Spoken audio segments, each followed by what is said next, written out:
Role.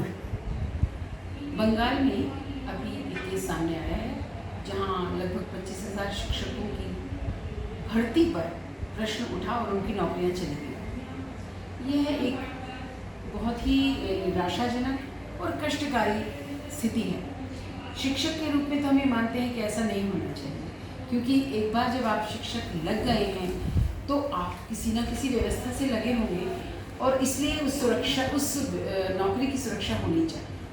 परंतु court ने decision दिया है तो ये मुझे सोचने पर विवश करता है कि ज़रूर उस व्यवस्था में कुछ ना कुछ कमियां रही होंगी और ऐसा कम से कम नहीं होना चाहिए।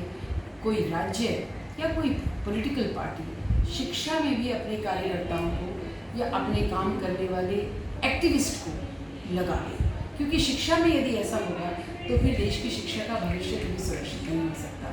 इसलिए मैं इस समय स्थिति को ऐसे देखती हूँ कि हमें शिक्षा व्यवस्था में व्याप्त जो ये भ्रष्टाचार वहाँ आया है उसको दूर करना चाहिए, शिक्षकों के प्रति सहानुभूति रखनी चाहिए, लेकिन वह शिक्षक भी शिक्षक बनने के योग्य होने चाहिए, क्योंकि शिक्षक का सबसे बड़ा गुण ये है कि वह निष्पक्ष विश्लेषण कर सके और समालोचना के योग्य हो। इसके बिना शिक्षक नहीं कहता। इसलिए एक तरफ मैं कोर्ट कोई भी निर्णय बिना सोचे नहीं देगी, तो इस निर्णय के पीछे की पूरी जांच होनी चाहिए और किस प्रकार से वहाँ इतनी भर्तियाँ की गई जिन पर प्रश्न चिन्ह उठा, यह भी देखना हम सबका भी काम है और सरकार का।